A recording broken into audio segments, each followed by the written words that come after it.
Thank you all for staying with us through our final session of the day, addressing various topics in federal disability policy. We'll be covering a range of very, very interesting papers, from overpayments to mental health treatment and the effects of bariatric surgery.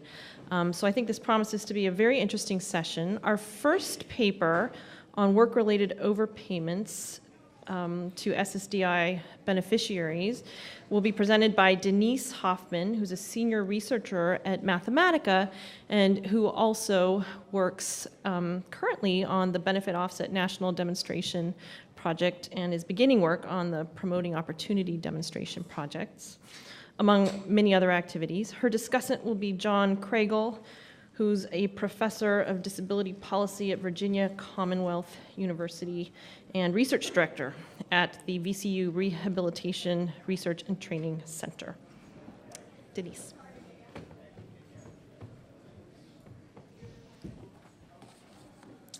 All right, I'd like to start off by thanking the Social Security Administration for funding this research and acknowledge my co-authors, John Jones at the Social Security Administration and at Mathematica, Ben Fischer, Andrew McGurk, and Miriam Lowenberg. Today I'll be presenting research quantifying the prevalence and size of work-related overpayments to SSDI beneficiaries. And for those of you not familiar, an overpayment is when SSA pays benefits that are not owed to the beneficiary, and then when SSA realizes this error, the beneficiary must repay the debt. And overpayments may occur for a variety of reasons, but in the research that I present today, we focus on work-related overpayments, which are one of the most prevalent types of overpayments. And some of you may be considering this topic and wondering why we care about overpayments, or maybe thinking that this is a niche topic.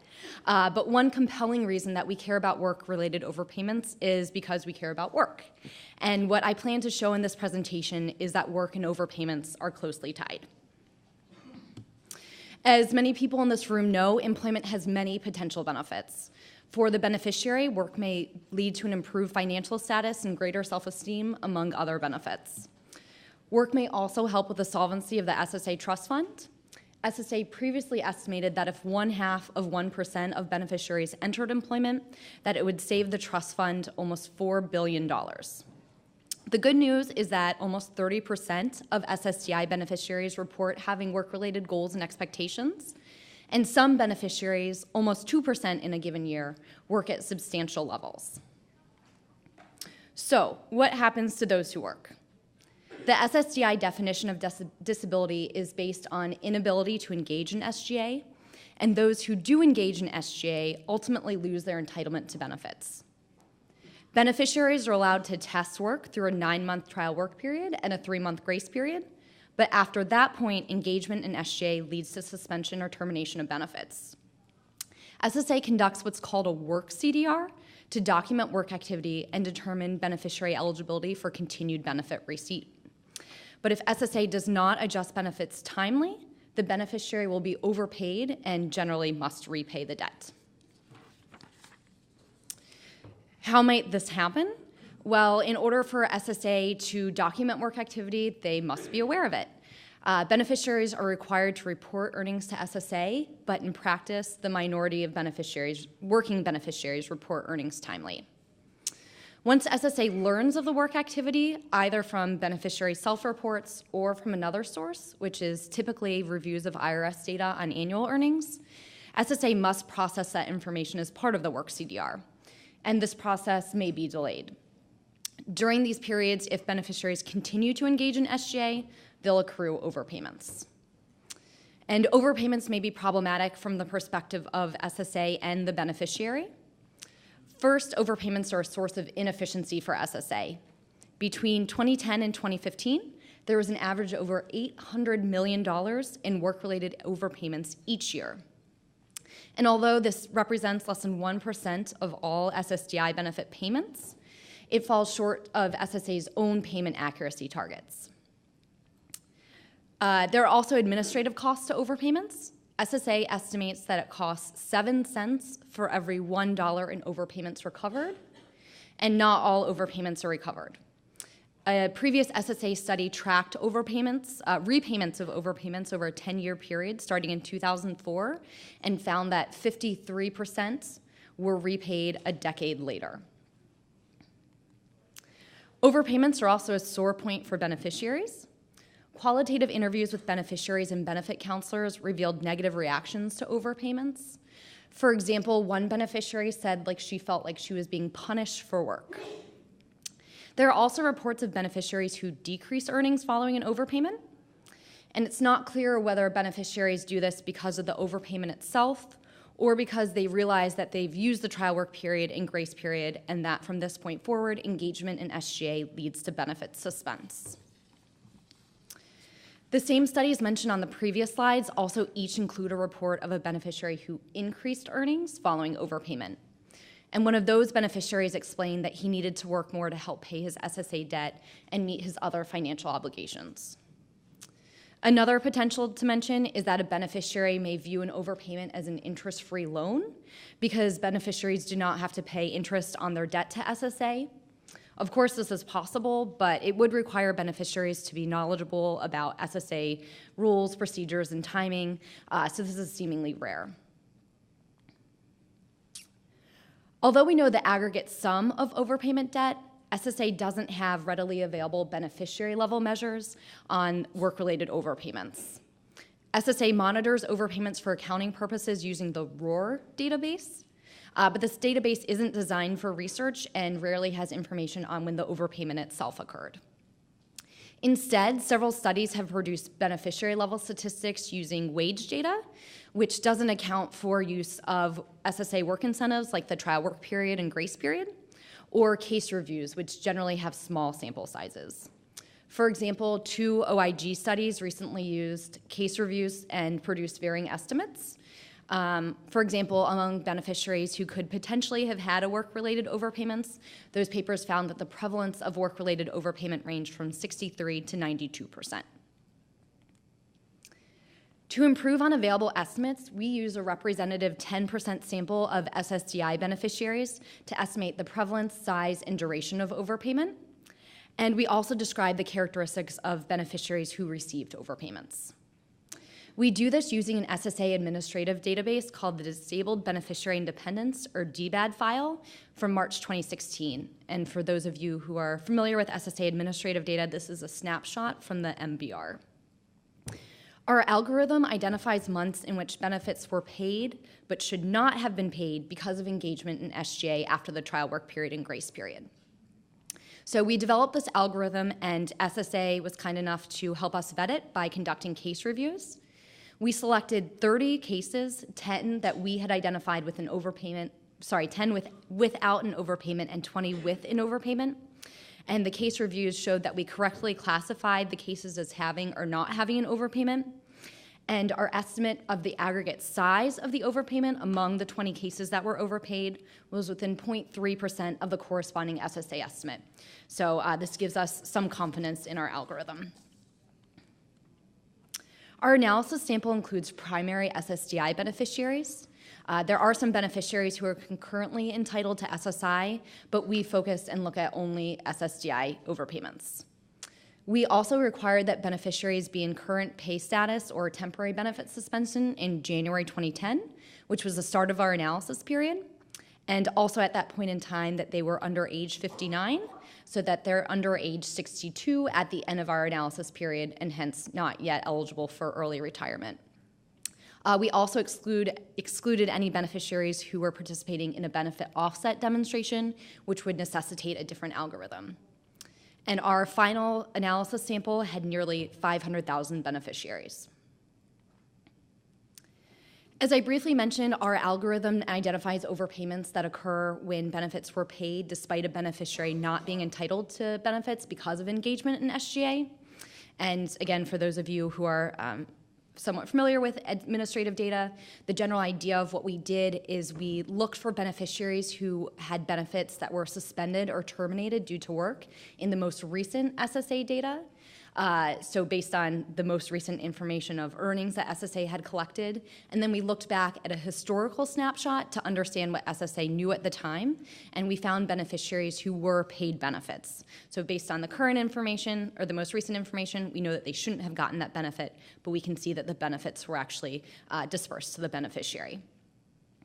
We focus on overpayments that accrued between 2010 and 2012. And because overpayments that we observe may have started before 2010 or continued until past the end of 2012, we adjust estimates for the size and duration of overpayment to account for truncation and censoring. So out of the nearly 500,000 beneficiaries in our sample, just over 13,000, or 2.7%, engaged in SGA after the trial work period and grace period. So these are the beneficiaries who could potentially have had a work-related overpayment. Among that sample, 71% were overpaid. And we also looked at a subgroup of beneficiaries who had their first suspension or termination for work during our analysis period, so in or after 2010, because we expect that overpayments occur towards the beginning of the engagement in SGA, and among that sample, 80% were overpaid.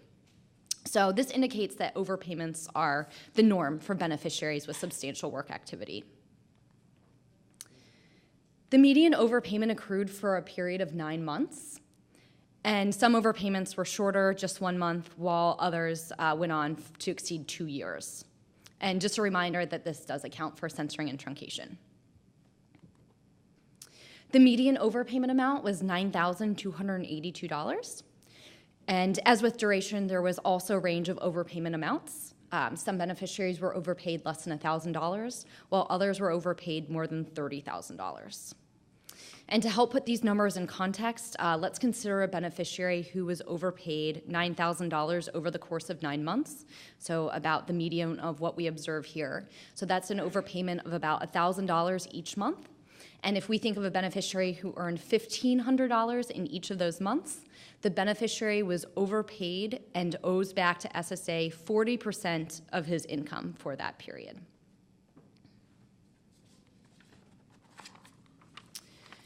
We also conducted a multivariate analysis to identify statistically significant predictors of overpayment among those who engaged in SGA and were at risk of overpayment. Holding other characteristics constant, we found that several demographic characteristics were predictive of overpayments, including race and education. We also found that those with a benefit amount of less than $1,000 were more likely to be overpaid. Those who first engaged in SGA after 2010 and SSDI-only beneficiaries were also more likely to be overpaid. SSI beneficiaries are subject to more stringent work report requirements, so these last 2 points may highlight that beneficiaries with experience with the SSA rules and processes regarding work may be more successful in avoiding overpayments. SSA has made some recent changes to help address this and help reduce overpayments. In June 2013, SSA implemented a predictive model nationwide to prioritize work CDRs among cases that are most likely to have overpayments. And in late 2016, SSA implemented a program called Work Smart that conducts quarterly earning checks. Previously, when SSA didn't get beneficiary self-reports of earnings, they'd have to rely on annual IRS earnings data. Looking ahead, SSA is planning to make additional changes. They're planning to implement an electronic reporting option, which will facilitate reporting for SSDI beneficiaries. And SSA is also working to establish exchanges with payroll data providers to get even faster access to wage data. In conclusion, I want to emphasize that work-related overpayments are prevalent among working beneficiaries, and often the debts are sizable. So when we think about employment, we should also be thinking about overpayments. SSA is making efforts to identify overpayments, and this is really important both for beneficiary well-being and also for program integrity. And a final implication is that it's difficult to understand how changes in benefit design affect beneficiary behavior unless SSA adjusts benefits timely and accurately, and this is salient as SSA conducts the bond and pod demonstrations. Thank you.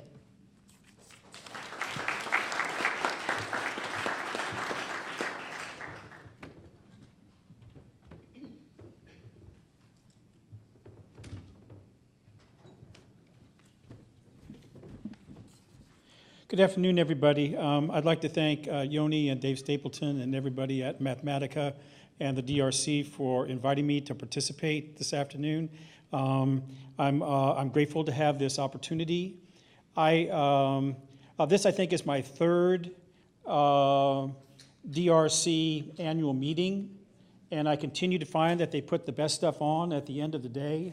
I think that's a scheduling thing that they do every year.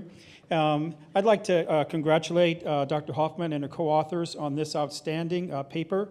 It makes a significant contribution to the current literature and has implications for future research, Social Security policy, clinical benefits counseling services to beneficiaries. It's remarkable to think that this has not been done previously. This type of research is urgently needed. There's a lot of information about overpayments. Some of that comes from the Office of Inspector General research. Some of that comes from the Government Accounting Office research. But a systematic, rigorous analysis of amount of number of overpayments, amount of benefits overpayments, and the demographic characteristics associated with them is something that we have not had to this point in time. I'm also the principal investigator of the National Training and Data Center funded by the Social Security Administration to provide support to what's called WIPA projects that employ what are called community work incentive coordinators that provide clinical services to beneficiaries, many of whom have had overpayments in their current or past employment history. Some of my comments will be directly related to to that. So let's get a verbal picture of a person who has a DI overpayment. Everybody got that? Okay. So, number one, it's not people trying to defraud the government. This is not about fraud. Right? It's not that our goal should be to eliminate all those overpayments, because overpayments are a natural process of the return to work process or continue to work process within Social Security. And then overpayments are, when you think of these folks, they're people who have experienced a traumatic event. There are some people who just don't report, and they know that they're supposed to report, but they don't report. It's not, you can't jump to say those people are trying to defraud anybody. Some people are incapable of reporting. Some people have tried to report in the past and have had frustrating experiences. Some of them are resigned to the fact that they're going to receive an overpayment and they're going to have to pay it back. But it is not true to say that these are a group of people who are systematically thinking, well, Social Security may never catch up with me and maybe I'll get this extra money. That's really not our experience at all. So I want to describe the importance of the article again, several key findings, implications for Social Security disability policy, and implications, a few of them, for clinical services. So it is, why is it that this is difficult research to do? And if you read the methodology in detail in this paper, you're going to understand what had to be done in order to come up with these findings. This is something that will serve as a baseline for future research activities, and this is significant work, and Dr. Hoffman and all of her colleagues should be praised for taking on this topic and doing such a great job with it. Now, a major strength of the paper is the paper itself describes a lot of the demographic characteristics that correlate with receipt of an overpayment. And it discusses the beneficiaries with intellectual disabilities and those with limited education get overpaid more often. This has very direct clinical ramifications. The system is complicated, and beneficiaries with limited intellectual capacity or low levels of education do have more trouble navigating it. I would also point out, as an aside, that those beneficiaries with limited education, those individuals with intellectual disabilities, are less likely to have overpayments overturned in our experience. Many people who are highly educated are able to get waivers of their overpayments, know that process, and are able to pursue it. But overpayments hit the less educated, low-skilled DI beneficiaries quite hard. These are folks with the lower DI payments, as was pointed out, because they tend to have less work over their lifetimes, and the work that they did paid less. These are people who have labored in the service industry or other unskilled labor situations. These are the people who tend to need to work. Why are there so many people with limited education and intellectual disabilities on the DI side who get overpayments, even though their check is less than $1,000? Because these are the people whose checks are less than $1,000, and they have to work. So, a couple of things in terms of the ramifications of this study, the implications for Social Security disability and their efforts, disability programs and their efforts to look at return to work. Well, I wanted to quote basically Susan Daniels, former Deputy Commissioner of the Office of Disability and Income Support Programs, who was there at the time of the development of the Ticket to Work legislation and the ticket program and the work incentive counseling initiatives of Social Security. And she would frequently say that Social Security does not have a work incentive management program. It has an overpayment cost recovery program. Overpayments are going to occur within the system. It's not necessarily a bad thing that they occur to some extent. The way that Social Security makes SSGA determinations often leads to the fact that overpayments will occur even if the beneficiary is diligent about reporting. SGA is not determined by a single month. One check over, if you don't report, you get an overpayment of earnings over the current guidelines after the trial work period, but rather it represents a pattern of work over a number of months. Social Security talks about SGA is not a number, it's a decision over a pattern of work over a number of months. Remember that SGA level of up to 6 months could be excused under the unsuccessful work attempts work incentive were that to occur. By the time SSA recognizes the pattern, the beneficiary is likely to have been overpaid. It's nearly impossible in some instances to prevent all of these overpayments. They are just going to occur, and that's not necessarily a bad thing. What we have to do is not say we're going to eliminate all overpayments. What we have to say is we have to eliminate unnecessary overpayments when individuals don't receive the support or don't have the tools they need in order to report their earnings, and SSA is unable to adequately, if they do report, SSA is inadequately able to process those reports and use them to make accurate modifications to benefits. So the problem is not the small overpayments, the problem is the huge overpayments that we could potentially stop. And the last area to focus on then is what the clinical determinations, the clinical implications of this really might be. Well, there's a couple of things that you can do, and I know that in the WIPA Work Incentive Counseling Program and other work incentive counseling, benefits counseling programs funded by vocational rehabilitation and other sources around the country that they're working on is assisting people to what they call managing their benefits, enabling them to report accurately, enabling them to get receipts from the Social Security office, enabling them not to get frustrated if they need to report earnings multiple times or require assistance from somebody in order to get that done. And the work incentive counselors are assisting individuals to make those earnings reports and continuing that education, continuing to provide tools such as those that are identified in the manuscript. I think will continue to go a long ways towards that, but it's not one solution to this problem, it's lots of little solutions. The other thing is to look at what happens if somebody receives an overpayment.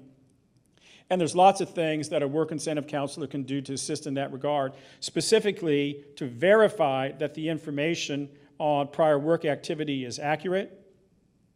And they work with AWICS and lots of other staff within the Social Security Administration on that on a regular basis to correct any mistakes that might occur in someone's record. And it also is done by looking at work incentives that might apply in an individual's case. whether that be impairment-related work expenses, subsidies, or other things. So this can be tackled from a clinical end, it can be tackled from an earnings reporting end, but we're not going to eliminate those. We just need to look at areas to, that we can improve our system in dealing with overpayments. Overpayments are good because it means the person's working.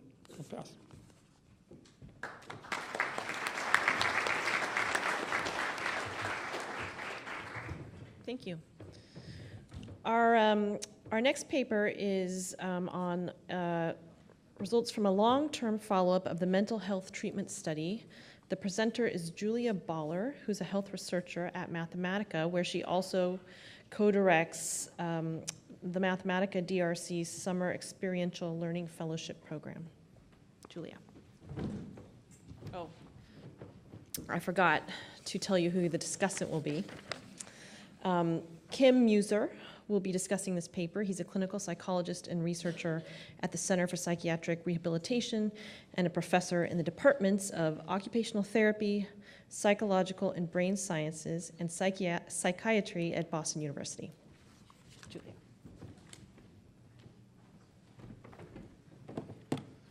Good afternoon. I'm pleased to be here today to talk to you about the long-term follow-up to the mental health treatment study. I'd just like to take a second to acknowledge my collaborators, Crystal Blyler and Svetlana Bronnikov from Mathematica, Hyde from Dartmouth, Gary Bond from Westat, and Kai Fillion and Tom Hale from the Social Security Administration. People with psychiatric disabilities such as schizophrenia and affective disorders represent a significant portion of beneficiaries that receive disability benefits. Approximately 59% of SSI beneficiaries and 35% of SSDI beneficiaries have a psychiatric disability. People with psychiatric disabilities often want to work, but they have poor employment outcomes and high rates of unemployment. We know that evidence-based supported employment can improve employment outcomes for people with psychiatric disabilities. There have been several studies that have shown positive outcomes related to earnings and employment, but few studies have followed clients for longer than 2 years. Given this research gap, our study aims to assess the long-term impact of a benefit package that includes supportive employment on earnings and benefit suspension and termination of SSI and SSDI due to work. So to provide a bit of context to the mental health treatment study, it was developed in response to 3 key issues. The first was that the prevalence of beneficiaries with mental disorders in the SSDI program, particularly with psychiatric impairments, has steadily increased over the past decade. Second, as I mentioned, evidence-based employment supports have demonstrated success in helping individuals with mental illness return to work, and also medications can provide symptom relief for beneficiaries with schizophrenia and affective disorders. And finally, individuals with serious mental illness report that they want to work. So stemming from these 3 considerations, SSA launched the mental health treatment study demonstration in 2005. The main objective was to test whether providing access to evidence-based treatments and employment supports would result in improved employment rates, health, and quality of life. There were 2,238 SSDI beneficiaries who were explicitly interested in work that were randomized to either a treatment or control group for a period of 2 years between the years of 2006 and 2010. The treatment group received supported employment and systematic medication management, in addition to a host of other benefits such as access to other evidence-based behavioral health services, health insurance coverage, payment of out-of-pocket and other non-covered services, and suspended continuing disability reviews. The control group received services as usual, as well as a resource manual that listed available local and national services and resources for people with mental illness, and they received $100 for participating in the study. The original mental health treatment study did document some positive short-term outcomes. So we saw in the original analysis that relative to the control group, the treatment group they had a higher likelihood of employment. So about 60.5% of the treatment group had any employment compared to 40.3% of the control group in the 24 months while they were participating in the study. And they had increased earnings. So past month's earnings for earners was $251 for the treatment group versus $227 for the control group. The treatment group also showed a significant improvement over the control group in mental health status. So to be eligible for SSDI, as everybody in the room probably knows, a person must be unable to engage in substantial gainful activity, or SGA. There wasn't any evidence that the treatment group earned above the SGA level over the course of time in the study, but this wasn't really the original intent of the mental health treatment study. That said, policy developments in the years since the mental health treatment study have increasingly focused on ways to slow the growth in the roles and help people achieve economic independence. So although supported employment has not been shown to increase earnings above SGA in the short term, the possibility does exist that the earnings of beneficiaries that are engaged in employment early on through supported employment programs will continue to increase over time, and that for a subset of these beneficiaries, this could eventually lead to earnings above SGA and decreased needs for benefits. So we don't know, based on these original analyses, if the short-term improvements in employment and earnings was maintained or led to even greater earnings over time. So we focused on 3 annual outcomes. The first was odds of employment or having any earnings. The second was average annual earnings among those who were employed or who reported any earnings. And then finally, disability benefit suspension or termination due to work. So these outcomes were constructed using the master earnings file from the IRS and then SSA's 2015 disability analysis file. So our study period included data from 2010 to 2014, and the MEF was used to construct our earnings outcomes, and the DAF was used to construct the suspension or termination due to work measure. So our analyses were carried out in 3 stages. First, we just looked at some baseline demographic and baseline predictors to see if there are any differences across the groups. We then carried out some descriptive analyses to see if the outcomes of interest differed between treatment and control groups over the study period. And then finally, we used some regression, some generalized linear mixed effects models that controlled for differences across groups at baseline and for some time trends. And we used these to assess whether there was a significant difference between the interventions and control groups over time. All right, so of the 2,238 SSDI beneficiaries that were a part of the original study, 1,121 were in the treatment group, 1,117 were in the control group. Our sample included 2,221 beneficiaries that we were able to successfully match to both the MEF and the DAF. So that left us with 1,114 folks in the treatment group and 1,107 in the control group. So the mean age of beneficiaries was 47.4 years at the start of MHTS. 47% were male, 60% were white, 26% were black, 30% had schizophrenia, and 70% had affective disorder. At baseline, there were statistically significant differences across groups when in the psychiatric diagnosis, and depending on how you construct the race variable, one can detect significant differences across groups, so we ended up including both of those measures in our regression analyses.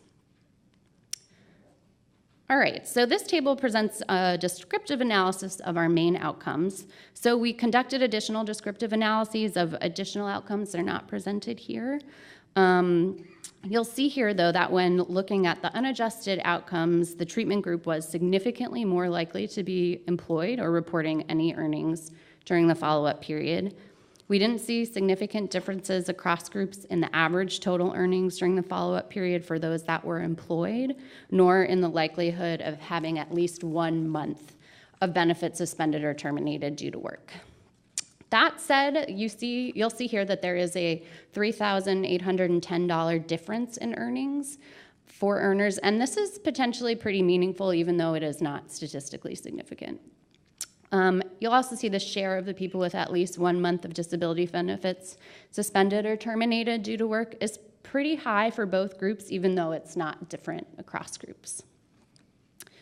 So these next three graphs are going to show the trends and the outcomes of interest by group. So in this first graph, we see that the share of participants with any earnings increases over time for the treatment group, but not for the control group. And notably, we do see that in 2010, the share of participants with earnings in the control group is actually a little bit higher than the treatment group, and this was a surprise for us. So this next graph, we see the total earnings for earners increased over time in the treatment group. There does seem to be a slight increase in the control group, and again, we're seeing that the control group starts with slightly higher earnings than the treatment group in that first year. So here we see the share of participants with disability benefits that were suspended or terminated due to work monthly, and it increases slightly over time for both groups, but the trend in the treatment group is slightly steeper. I'll note that this measure is monthly, and it's a constructed measure in the DAF. We didn't see a lot of monthly variation, so our final models only include an annual measure of suspension or termination due to work. All right, so finally, when we ran our regressions, we found that the results matched the unadjusted findings. That is, after controlling for time trends and the measures that differed across groups at baseline, the treatment group had a higher likelihood of having any earnings, but there was no difference between groups in our other two measures. We did see that increases in earnings over time were significantly greater for the treatment group. So in other words, the trend for earners was steeper for the treatment group than it was for the control group. So our study had a few key policy considerations. So first, individuals that participated in the demonstration had to express interest in working. So this, as a result, they may not be representative of individuals with psychiatric disabilities that are on the SSDI rolls. Additionally, the study sites that participated in the demonstration received considerable training and technical assistance, and these findings may not be replicable for programs that lack such assistance. And finally, as I described at the beginning, the intervention included many components beyond just supported employment and medication management, but the way that the data was collected, it isn't possible to determine the effectiveness of a specific component of the demonstration. So in summary, the mental health treatment study benefits package did demonstrate a long-term positive effect on the likelihood of employment, but no effect on average earnings or suspension or termination of disability benefits due to work. So although the goal of MHTS was not explicitly to achieve SGA, this has increasingly become of greater interest to many policymakers since MHTS ended. So additional research is really necessary to understand how to increase earnings and achieve SGA over the long term. But in spite of all of this, although the intervention may not influence receipt of SSDI benefits, employment could still have a positive impact on beneficiaries, including influencing mental health. And this is consistent with the findings that the original study had that found that self-reported mental health was improved more for the treatment group than the control group. However, more research is needed about longer-term mental health effects of employment among people who remain on the disability rolls, and we expect that the longer-term effects would mirror the short-term effects, but little is currently known there. Thank you.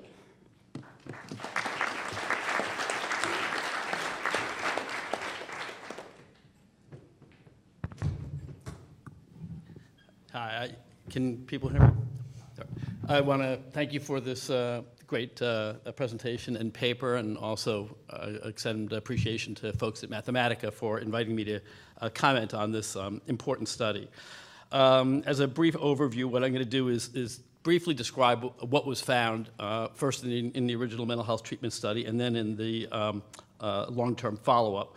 I'm then going to talk a little bit about the importance of the main findings in terms of higher rates of work for the treatment group over the follow-up period. I'm then going to address the intriguing interaction between group and time. And if I'm still within my 10 minutes, talk a little bit about what the implications of that are. In my talk, I'm going to be referring to supported employment, even though I know that the treatment package included evidence-based interventions in terms of pharmacological management, case management, and so on.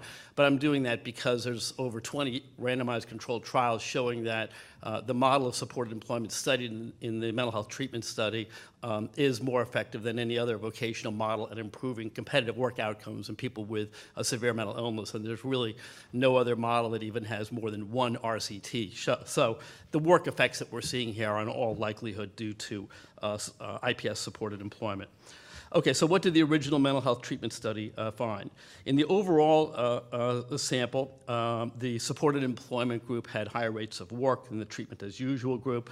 There were higher wages earned and more hours worked. And then within the worker subsample, the wages earned for the main job, the hourly rate, and the hours worked per main job were comparable. Of course, there were more people in the worker sample for the supported employment group than the usual treatment group. But the mental health treatment study also found that at the end of the study, people in supported employment were in a longer number of consecutive months of employment than were people in treatment as usual. And the people in supported employment also had higher, who were employed at the end of the study, had higher treatment satisfaction. And those are points I'm going to come back to in a little bit. So what the follow-up study found was that like the original study, people in supported employment were more likely to have work. Like the original study, among workers, there were comparable rates of wages earned, but there was this intriguing group-by-time interaction where the people in supported employment increased their wages more rapidly over time than did the people in treatment as usual. So to start off, talk about the importance of the higher rates of earnings that were maintained over the follow-up period. Most studies of supported employment have been 1.5 to 2 years. There's one study done by Hoffman in Switzerland that was a 5-year study. And there's only one real long-term follow-up study that is of a randomized controlled trial of supported employment done by Judith Cook and colleagues that looked at 7 different randomized controlled trials of supported employment programs, somewhat different programs, but 3 of them IPS supported employment. And that did report some maintenance of higher rates of work over this extended follow-up period as compared to people who received usual services. So the findings are consistent with Judith Cook's. They're in some ways even stronger because of the sample size. And what they suggest is that there are, in fact, long-term benefits of providing time-limited supported employment. So why is this important? Well, for years, it's been hypothesized that work is good therapy. And then over the past 20, 25 years, a number of studies, probably 20 to 30 at this point, have shown that when people get work, people with severe mental illness get work, there's evidence of a modest offset in terms of the severity of their psychiatric symptoms. So it's kind of like correlational data, but where you can control for baseline levels and compare people who get work or compare people when they're working versus when they're not working.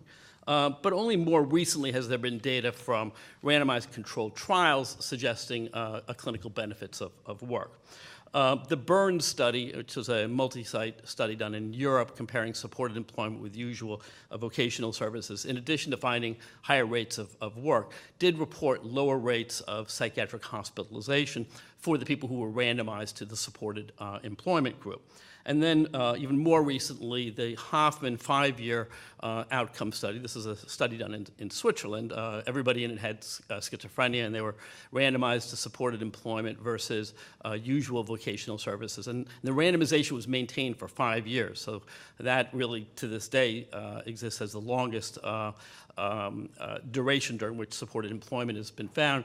That study also found that people randomized to supported employment had fewer psychiatric hospitalizations, spent less time in the hospital, and that the cost of implementing the supported employment program was actually more than made up for in terms of the savings in terms of psychiatric hospitalization rates. They also did a mediation analysis and showed that improvements in rates of work mediated improvements in life satisfaction and reductions in psychiatric hospitalization.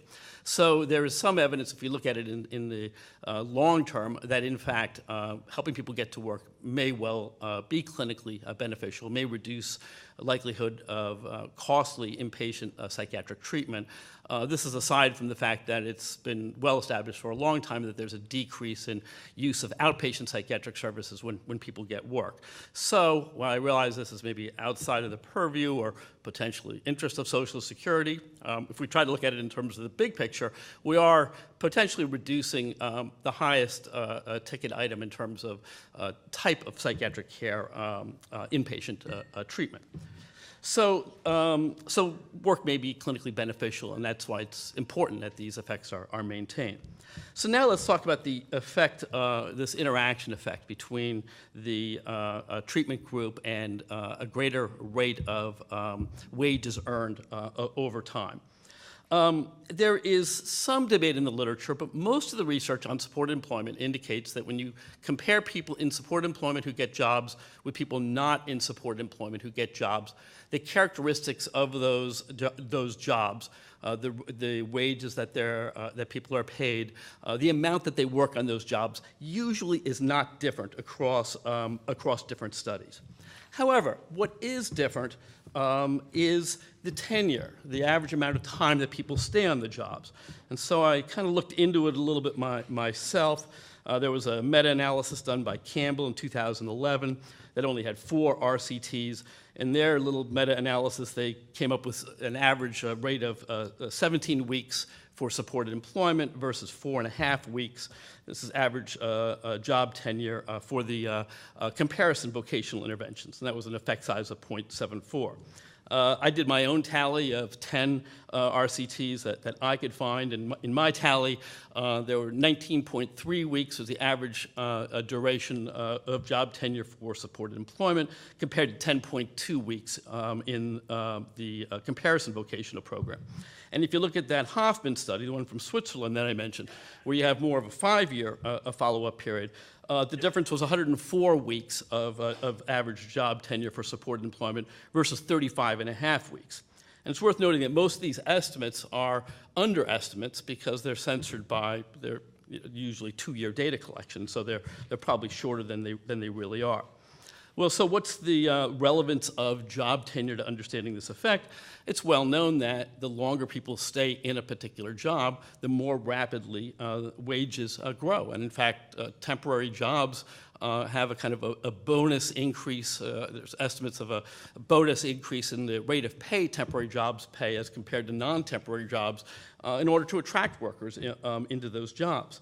So the idea here may well be, and we'll talk about the evidence for a second, that supported employment increased a job tenure, leading to longer held jobs, and that those benefits were observed over this long-term follow-up period. So, and this raises the question of, was this increase in wages that could be hypothetically related to job tenure, and I'll try to give you a little more evidence in terms of that.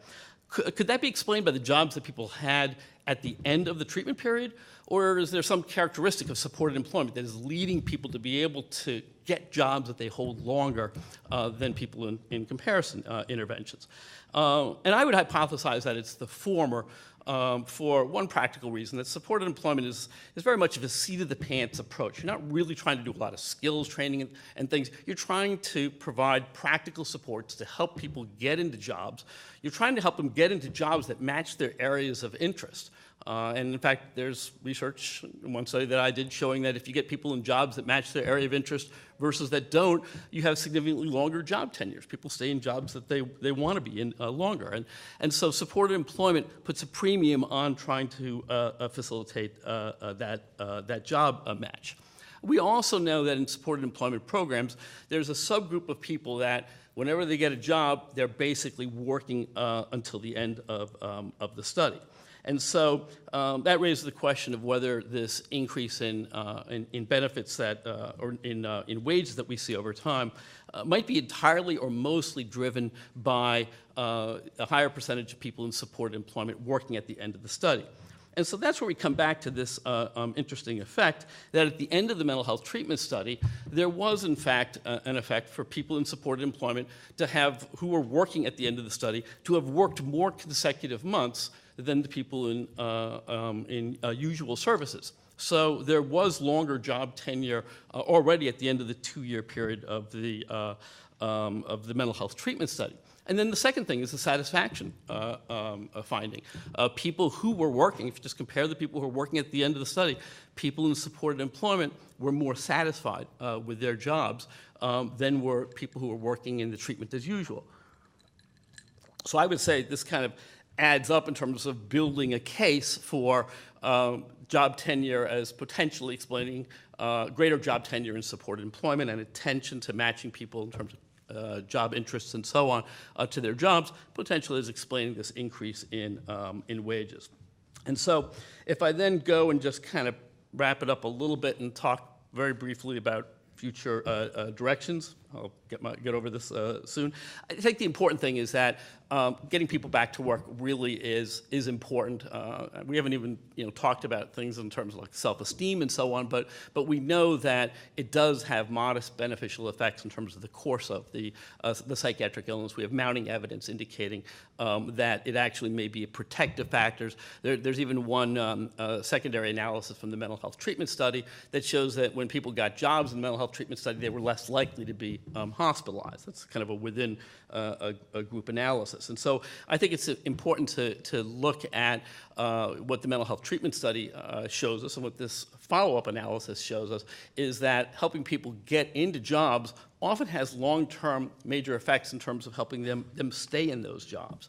And that if you get somebody into a job, even at the end of a limited time period, supported employment generally by principle is not time limited, but it naturally is in terms of research studies, people may be reaping the benefits of those jobs for years. And so to me, the implications are also that we need to do is to look more at increasing the effectiveness of supported employment programs.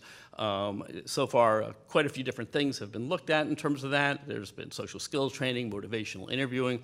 Probably the best evidence so far has been in terms of cognitive remediation.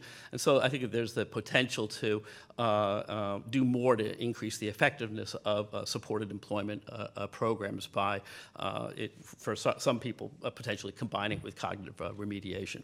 But pulling it all together, I think is a very important study. It underscores the fact that people with severe mental illness can, in fact, get back to work. While the rates of work or the amount of work doesn't get people off of Social Security rolls, there may well be overall cost offsets in terms of cost of psychiatric treatment and therefore benefits to society in that way. Thank you.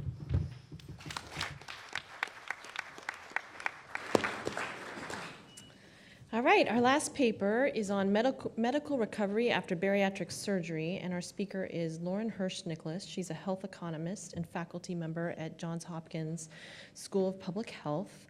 And her discussant will be Jody Schimmel Hyde, who's a senior researcher at Mathematica, where she also leads the training initiatives under Mathematica's DRC. Lauren. Okay, so I'm going to be talking about some joint work with Justin Dimick, who's a bariatric surgeon at the University of Michigan, and we gratefully acknowledge funding from Social Security Administration and the National Institutes on Aging and Digestive and Kidney Disorders, and usual disclaimers apply. No one is responsible for these results. They do not represent official opinions. So we are interested in the broad question of whether bariatric surgery can facilitate return to work for a number of important reasons. Obesity is very prevalent among US adults, particularly in work that Jody, my discussant, has done, particularly among DI applicants, including those who are successful. While obesity is not a primary impairment for DI benefit receipt, it is not only a secondary impairment, but it really both leads to and complicates the treatment for a number of work-limiting primary impairments, particularly things like musculoskeletal problems and cardiovascular disease. For about the past 15 years, Medicare has covered several types of bariatric surgery, which represents one of the only effective treatments for obesity. And in addition to treating the underlying obesity, many patients benefit from comorbidity resolution as a consequence of surgery. We care a lot about morbid obesity as a health problem because it accounts for a lot of US healthcare spending, close to $150 billion in recent estimates, as well as more than 10% of recent spending growth. The vast majority of Americans are currently overweight. About 6% of the US population is morbidly obese, which means a body mass index of 40 or above, or 35 and above with additional comorbidities. So not surprisingly, this puts you at an elevated health risk for a number of different conditions and can decrease life expectancy by up to 22%. And furthermore, both diet and pharmaceutical therapies tend to be highly ineffective in long-term reduction of obesity. So bariatric surgery has been shown in a number of studies to promote significant weight loss, at least for some patients. In addition, reducing rates of diabetes, hypertension, high cholesterol, sleep apnea, and mortality among treated patients. So what is bariatric surgery? It's a weight loss procedure that reduces the size of a patient's stomach, thereby limiting the amount of food that can be either consumed at one time or absorbed once eaten. I'll show you guys some pictures in just a minute. This is a procedure that's becoming increasingly common. More than 100,000 are done in the US every year. However, particularly among the Medicare population, when Medicare first began covering bariatric surgery, it was associated with elevated mortality and complication rates for Medicare beneficiaries, and there were a lot of concerns about whether this should be covered in the program going forward. This led to a more broad definition of coverage in 2006 with a Medicare national coverage decision restricting reimbursement to patients undergoing procedures in hospitals with the Centers of Excellence designation, and formally covering 4 different types of bariatric surgery. There was both an open and a laparoscopic gastric bypass, which I'll show you in the upcoming pictures, as well as the lap band. These were the most prominently performed surgeries and the ones that we're going to be focusing on in the remainder of this talk. This Center of Excellence requirement, which will give us some useful identifying variation in future versions of this paper, was abandoned in 2013.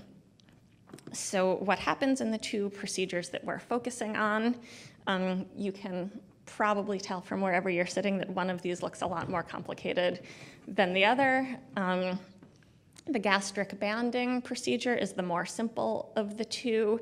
This is done by making a small laparoscopic incision, going in and putting a silicone band around part of the stomach. This can be filled with different levels of saline and create sort of differential sizes of the stomach. What people like about it is it's a fairly simple, quick procedure to do. Justin assures me that I too could learn to do it. I'm skeptical and we won't have a demonstration, but these procedures are relatively safe in the short term, partly because you're not doing very much and they happen very quickly. However, they have a relatively high failure rate and more long-term complications. In contrast, the gastric bypass procedure, which is also increasingly done laparoscopically, which is associated with much higher safety because you're making smaller incisions and leaving patients less susceptible to infection, involves going in, actually creating a much smaller stomach and rerouting the intestines so that not only is the stomach itself smaller, but there's less space of the intestine that can be actually absorbing food during digestion. So we've known for quite a while from the clinical literature that while both procedures are effective, there's significant differences in the efficacy of both procedures. So in particular, the gastric bypass is generally associated with higher amounts of weight loss, whether measured in pounds, kilograms, or BMI points, much higher rates of diabetes resolution, so almost 84% with gastric bypass versus closer to 50% with gastric banding, kind of similar results for hypertension resolution and sleep apnea. So why could this be important for labor supply and sort of helping Medicare beneficiaries and DI recipients? There's a small, largely clinical literature looking at return to work and absenteeism following bariatric surgery.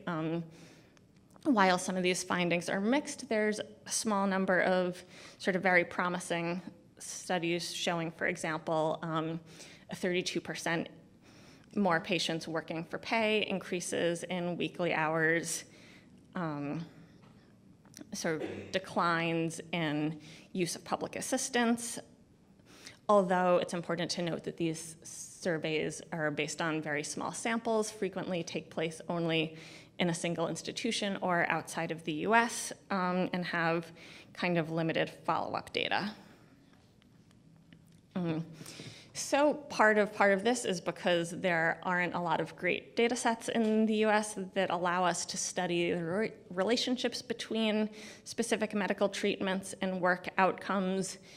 So in this work, we're taking advantage of the fact that DI recipients qualify for Medicare benefits after a 2-year waiting period, and in most cases show up in Medicare claims data.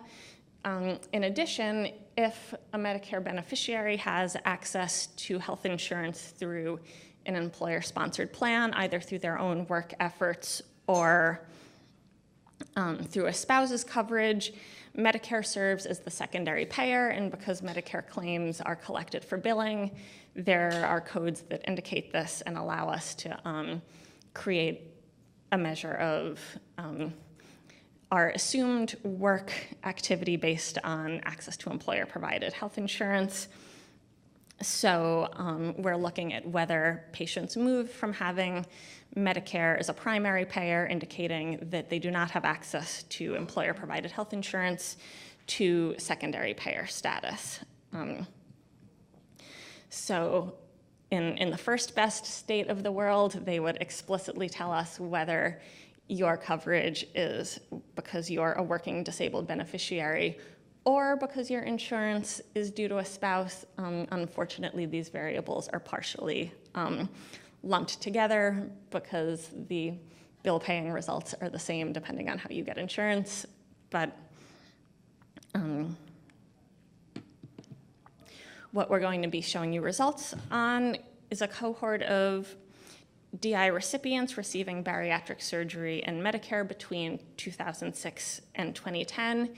These are going to be patients for whom we have up to 2 years of pre and post data on, allowing us to compare changes in Medicare secondary payer status before and after surgery, both overall and comparing those who receive gastric bypass, which as the more clinically effective procedure we think might be associated with a greater tendency to return to work in comparison to the gastric banding. In future work, we're going to be adding a control group that will hopefully pick up many of the other trends, both in return to work among those with obesity as a comorbidity generally, and allow us to sort of get at some of the changes in insurance status that may be happening from marriage and divorce and other things that aren't necessarily health related. So bariatric surgery is particularly interesting for the DI audience because it's one of the few procedures where disabled Medicare beneficiaries account for the majority of utilization.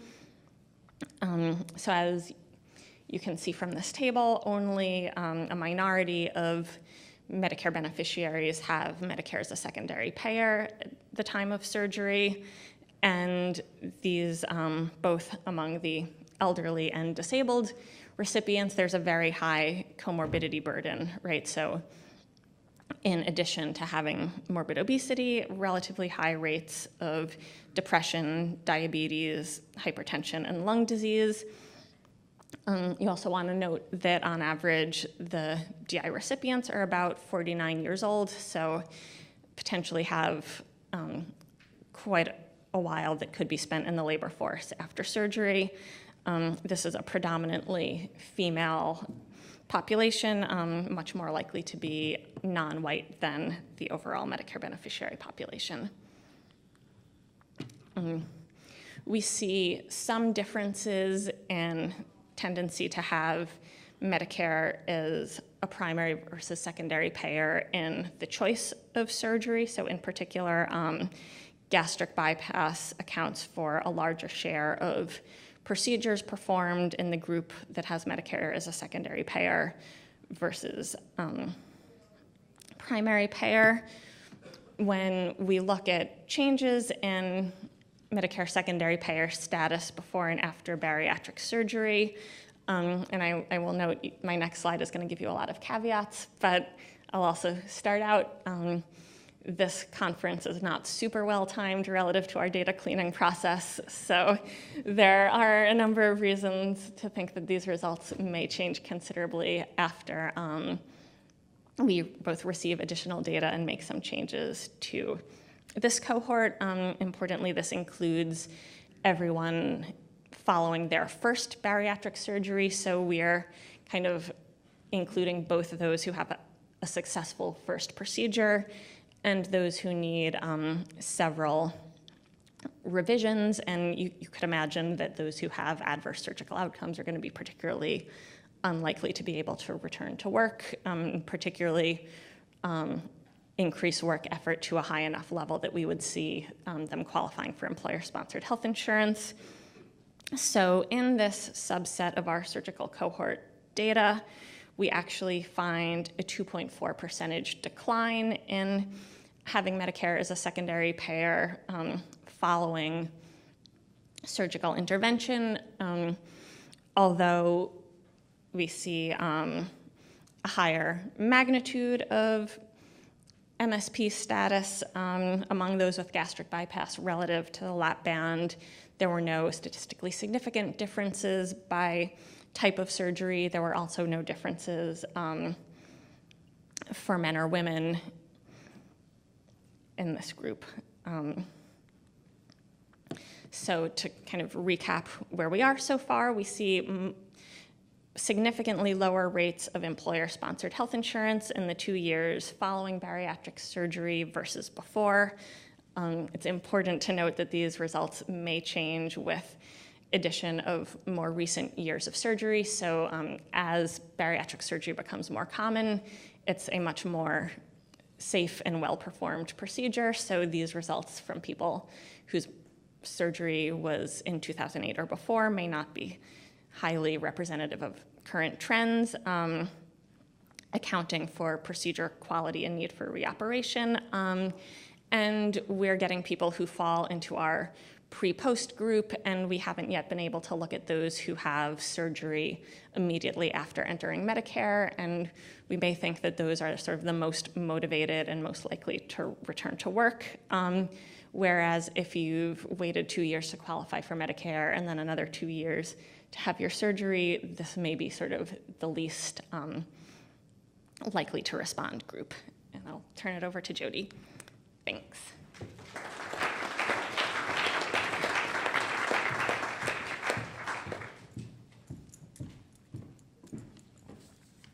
Thanks for letting me discuss this really interesting paper. I'm going to try to be brief because I realize I stand between you and happy hour. I'm also going to try to keep my comments general because I'm not an expert in either Medicare claims data nor bariatric surgery, and I assure you it's not because Lauren is discussing my paper at the RRC tomorrow.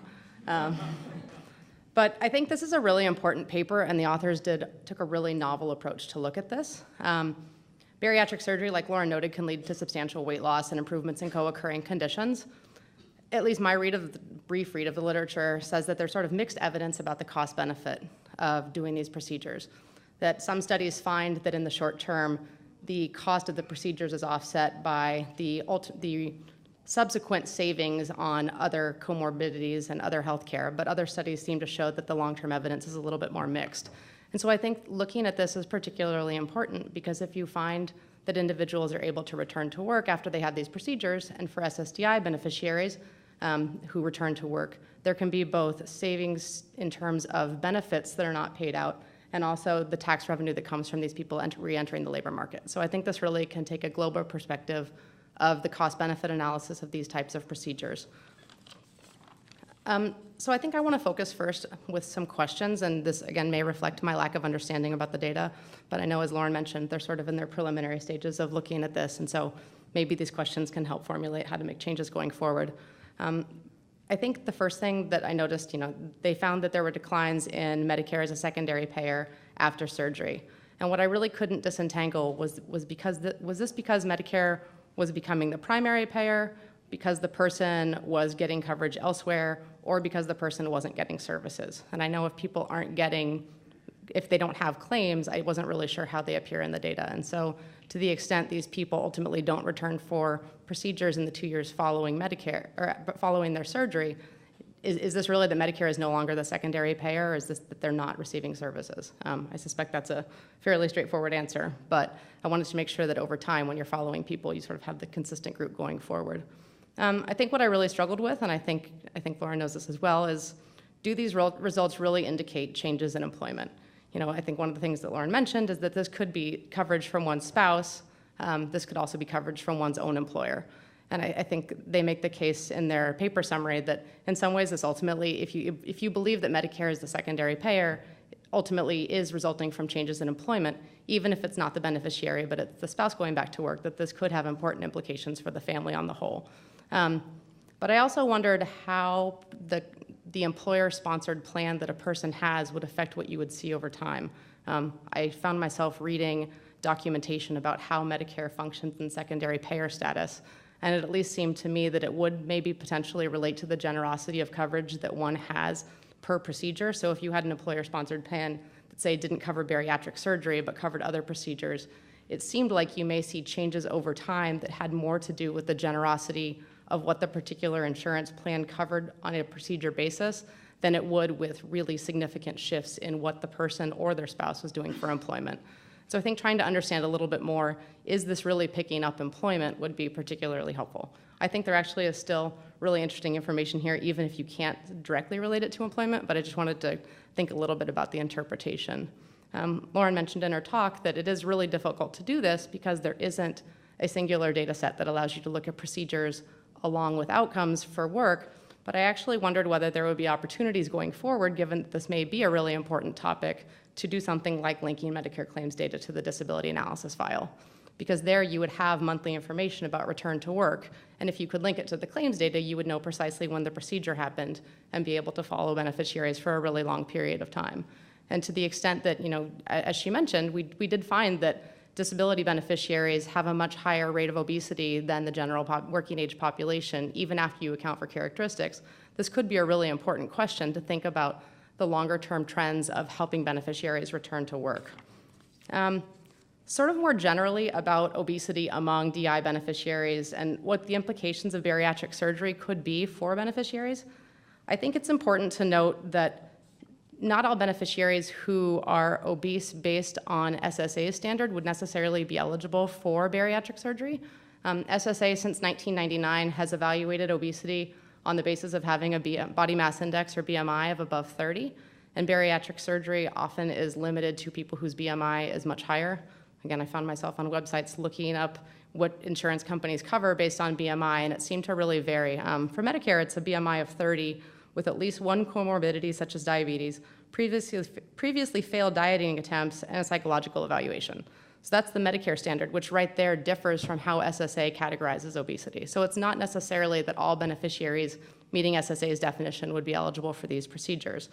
Some of the private insurers that I looked at had different criteria that either looked at body mass index of above 40 or ideal weight of 100 pounds, body weight that was more than 100 pounds over ideal weight.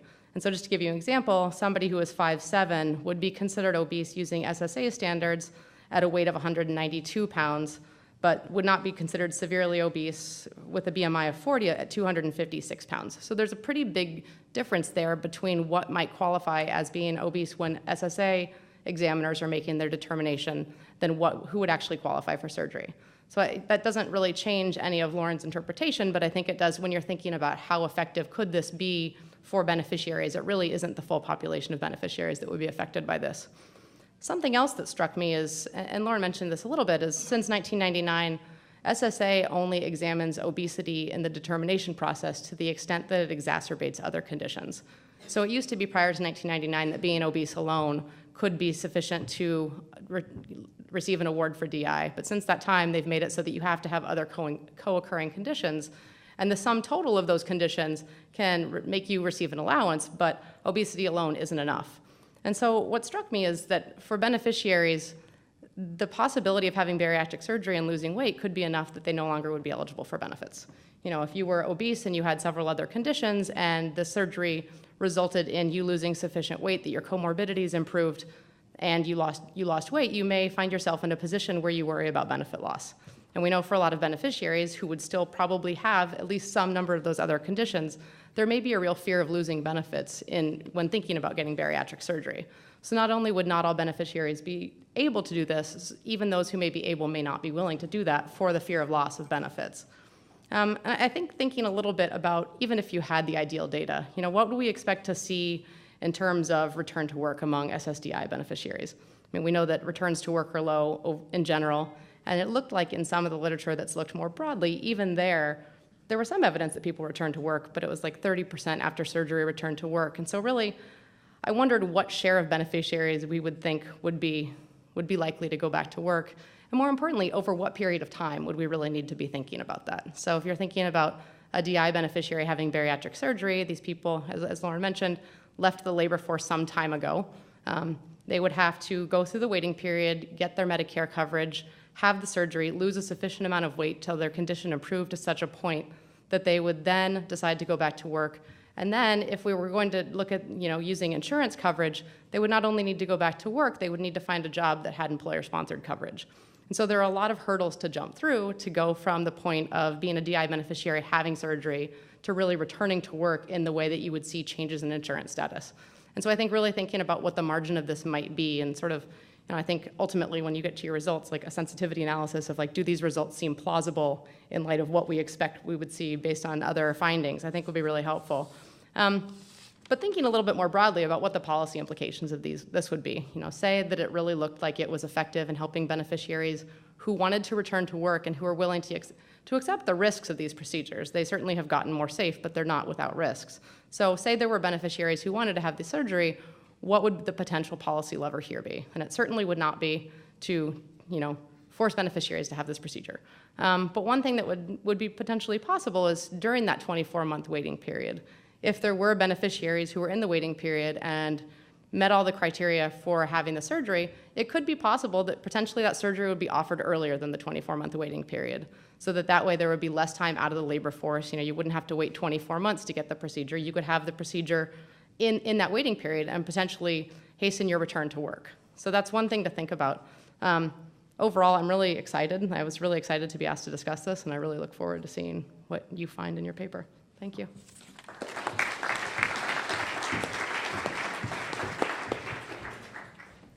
All right, we have plenty of time for questions.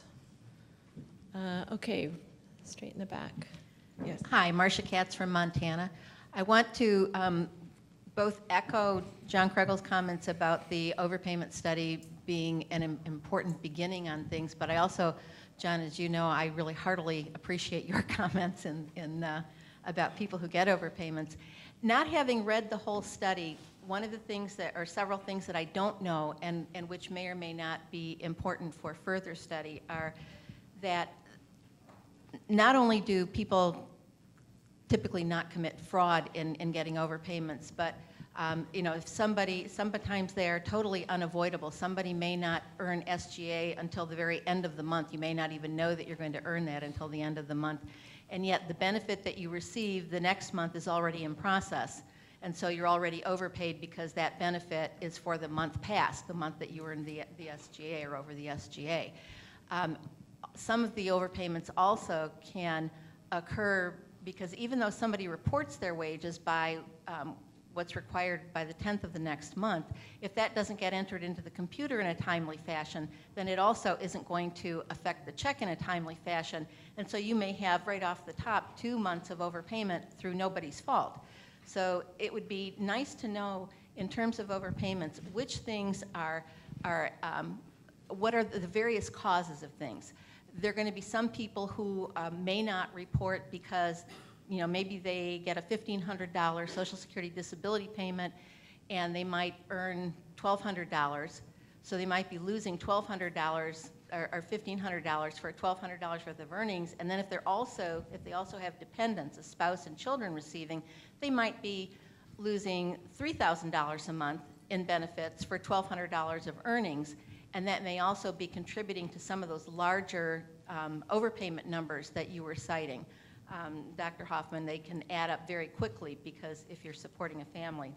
The other thing that I didn't know was whether the figures that you were using, getting information, when Social Security gets information from IRS, for instance, those are going to show gross earnings. And that's not going to show whether or not, John, as you brought up, there were the unsuccessful work attempts as one of the possibilities, impairment-related work expenses or subsidy provided by employers or others can also reduce the numbers that are on the paycheck from the way that Social Security would view those in terms of countable income. And whether or not any of that gets developed and whether or not that gets included in any of the overpayment numbers that you came up with. So that's a lot of stuff. Sorry about that. Yeah, thank you for your comments and questions and interest in the research. I think you highlight an important point about the sort of systemic nature of some overpayments, that even if things operate in a proper fashion, that overpayments can arise, and that is certainly true. Although with some of the, and for clarity, we haven't looked at the causes of, we can't attribute the causes of the overpayments to, for example, when earnings were made, or whether it was a beneficiary who didn't report, or whether it was a delay in SSA processing the information. So we think that those are all root causes, and in the paper we draw on other studies that cite the prevalence of such delays, but we don't, in this research, we can't attribute it backwards in that way, although those are all important components to what we're seeing. The last point that you made about the gross earnings measure from the IRS earnings data is absolutely right. In the work CDR process, when SSA gets the information and processes it, often the earnings is sort of the trigger to identify that this needs to be investigated, and SSA does work. In the past, they've contacted employers, they'll contact the beneficiary and ask for documentation so that they can attribute earnings to each month. For example, to identify use of the trial work period, which is a monthly benefit. So they try to go through that. And my understanding is that if there is no additional information that can be provided, that the annual earnings data is just, SSA will divide the annual earnings amount by 12 and assume it was evenly distributed, which may or may not be accurate, and also doesn't give the beneficiary, if they don't respond, wouldn't account for things like IRWIs that you mentioned.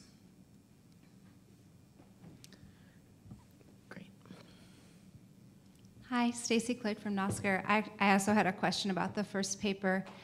So when studying overpayments, some researchers use different measures for what is an overpayment. So for example, the Office of the Inspector General counts benefits paid pending appeals of CDRs as overpayments. And I was wondering if you did in your research count that as an overpayment, or if that's a statutory benefit that you didn't consider to be an overpayment.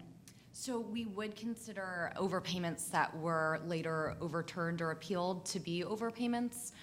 So if the data will show that the beneficiary engaged in that work activity, and even if SSA later determines that that money doesn't have to be repaid, we'd still classify it as an overpayment.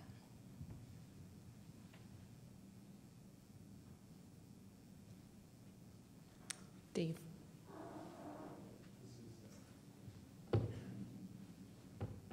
Yeah, this is for Lauren and maybe Jody too. So Lauren, I think you were hinting at the possibility of maybe intervening before with SSDI applicants who are obese, offering them bariatric surgery. And if you thought about that, or you thought, is that a policy we should be thinking about, or a pilot? And Jody talked about offering it during the 24-month Medicare waiting period, but when she was talking about it, I couldn't see a reason why not to go back even earlier. Is that something you've thought through? So I think we're hoping that one of the end goals of this research agenda is sort of being able to determine whether we should be making that recommendation or not. It's probably a little early in the game to say that, and certainly there are also people who have very adverse consequences of surgery, right? And that could have the opposite effect of what we're going for. But I think if we are seeing promising effects, unlike what we currently find, then thinking about maybe moving some parts of that benefit earlier in the waiting process would make sense. Bariatric surgery is also a procedure where there's a number of preoperative visits that have to happen to make sure that you're going to be a successful surgical candidate. And so it's possible that moving some of that earlier into the waiting period, even if the operation itself isn't going to be covered until Medicare benefits happen, could also be advantageous. This is Andy from the Office of Disability Employment Policy again. For those that are dual eligible or Medi-Medi, I'm wondering if there's been consideration for those that are doing a share of cost to offset overpayment. I wonder if that's been a discussion. So for people that are paying into the healthcare system and they're still because they're working, but they have overpayments that have lasted, before they worked. Like because someone mentioned the decade span of overpayment. So I'm wondering if there's been any consideration of saying, well, you're paying into the system essentially for benefits, so we will offset the share, your overpayment because you're paying into the share of cost system. Does that make sense? It's late in the day, so I'm like, I'm not sure, but let me give it a spin. So the way that most overpayments are resolved is, I think there are two primary options. One is that the beneficiary could repay this via a lump sum check, which may be possible for some smaller overpayments or beneficiaries with greater financial means. But I think more commonly, beneficiaries repay their benefit by withholding future benefits. And is that what you were getting at? Sort of like, well, for the dual eligibles for Medi-Medi, for like Medi-Cal and Medicare, some of them do share of cost for the benefit of their health insurance. So if they're paying into that system, has there been any discussion about offsetting the overpayment because they're paying for their health insurance in that space? Does that make sense?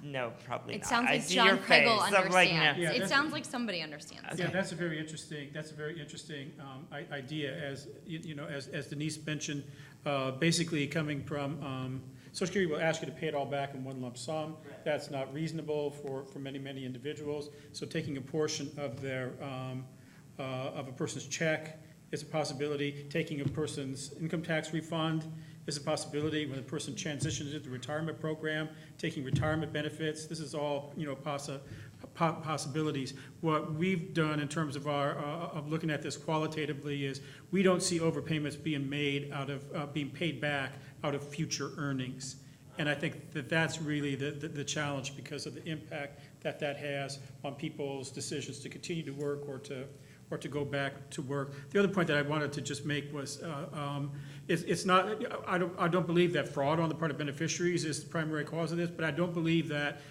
Social Security wants to do anything but get it right. So it's not like this is a problem that Social Security ignores. This is not something that they don't put resources to. It's just a really vexing kind of a complicated problem. But all of the, when you look at the field office people and that kind of thing, they're trying to get the person's check right. It's just a difficult thing to do. All right, please give another round of applause for our panel.